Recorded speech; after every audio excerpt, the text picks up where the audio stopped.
It's summer here in Australia. For a lot of us it's vacation time. It's all about the things that make life worthwhile. Barbecues, beer, ice cream, sunburn and heat stroke. For some of us, it's time to get through a stack of worthy books that will enlighten, educate and entertain us as we lay on a hammock drinking Aperol spritzers. I don't have a hammock. If a hammock company wants to sponsor a video, go for it. I'm cheap and I'll review the hammock.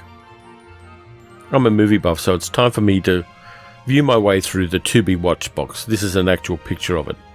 Or better yet, procrastinate even further to watch old movies while chomping potato chips and drinking really strong espresso coffee. So here, in the spirit of that procrastination, are 7 movies that always make me happy. If you don't like movies with subtitles, there are only 2 possibilities. You can't read for some reason, in which case that's fair enough. Or you need to get your shit together because you're missing out on half of the cool movies on the planet. But Mononc is great for subtitle phobes as well. You can turn off the subtitles and still get what's going on. It's mostly visual. This movie is a happy, delightful masterpiece. It's the second film Jacques Tati made featuring his lovable but gauche character, Monsieur Hulot, the first film being 1953's Monsieur Hulot's Holiday, which you should also see. Mononc is about Hulot's relationship with his 9-year-old nephew Gerard, who lives in a ridiculously modernist house with his parents Mr. and Mrs. Arpel. Mononc satirises modernism, corporatism, and the fake politeness of the bourgeoisie. It's visually inventive, it's unashamedly sentimental, and it's full to the brim with visual gags. If you like Rowan Atkinson's Mr. Bean, you should really see these films, because pretty much Rowan Atkinson pinched a lot of his act from Jacques Tati.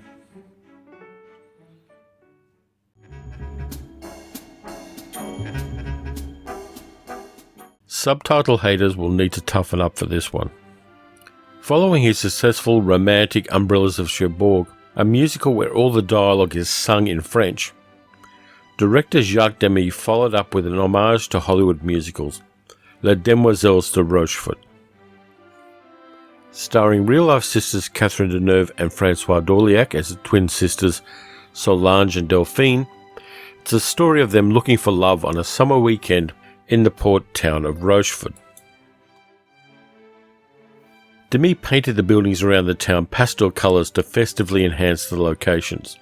The music by his Umbrellas of Cherbourg collaborator, jazz composer Michel Legrand, is just magical. Deneuve and d'Orléac are charismatic.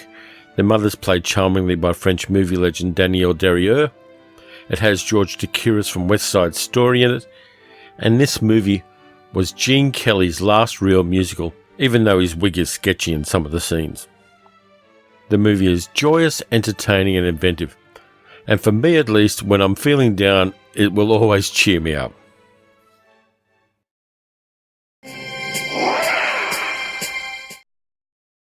The last full Bruce Lee movie was an old school style adventure even when it first appeared. The heroes go to an island where an evil warlord lives and defeat him. That's it. That's the plot. Lee stars as a Shaolin martial artist called Lee, who teams up with Williams, played by Jim Kelly, and a gambler called Roper, played by John Saxon, as they attend a martial arts tournament on the island of Han, who runs a sideline of human trafficking and drug manufacturing because of capitalism. This was the first Hollywood-financed wuxia movie, and so it has a lot of ass-kicking in it. Bruce Lee annihilates a couple of hundred of Han's henchmen, including Jackie Chan. John Saxon takes care of his fair share, and so does Jim Kelly until, spoiler, Williams gets killed because in 1970s non-blaxploitation movies, the black guy rarely survived. And also, John Saxon didn't want Roper to die in the film. The movie also has a good running battle from Hapkido action star Angela Mao Yin, whose other movies you should really check out too. There's an iconic film score by Lalo Schifrin, which blends Asian themes and disco in a way that distills itself into the grooviest of 1970s soundtracks. For me, this kind of action film is like nostalgic comfort food. I go back to it and binge it now and then, and it's always satisfying. Don't be stupid, be a smarty. Come and join the Nazi party. You gotta love this movie. Yes, the remake of the Broadway musical version of the film is okay too, and it has more songs, but as always, the original is the best. Mel Brooks' first film wallows in what for the 60s was considered bad taste. Sarcastic gay guys, a theatre director who's into drag, a Nazi musical, and the unique sight of Zero Mostel seducing old ladies to con them into investing in his Broadway shows. The movie mocked Nazis, hooray! Broadway, ageism, good taste, and pretensions of all kinds. The message of the film is to have a go at things and try for our dreams, and if it all falls through, you can do a musical in a prison. Captain Cloud and the Rainbow Telegraph! Get Crazy is the best New Year's Eve movie that few people have ever seen. A DVD release of it is nowhere near being available because the rights owners just don't give a shit. This is a concert film done as a cartoon. Set in the Saturn Theatre on New Year's Eve, it's a love letter to the legendary Fillmore East where Alan Arkush worked when he was in film school in the 60s and 70s. There are over-top performances all through the movie. We even get Lou Reed playing a Bob Dylan wannabe called Auden. You get Malcolm McDowell playing the narcissistic Mick Jagger surrogate Reggie Wanker. McDowell does his own singing, by the way, and he's not bad. You have a drug dealer called Electric Larry, who is either a cyborg or he's from another universe.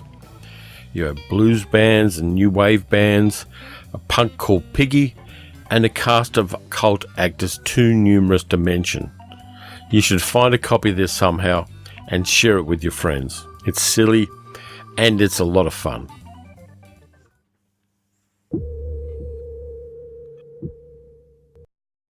I totally love this film.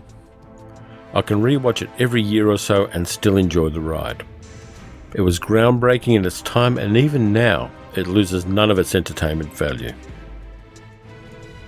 In 1956 there were no major Hollywood studio films that took us hundreds of years into the future and showed us human beings exploring space.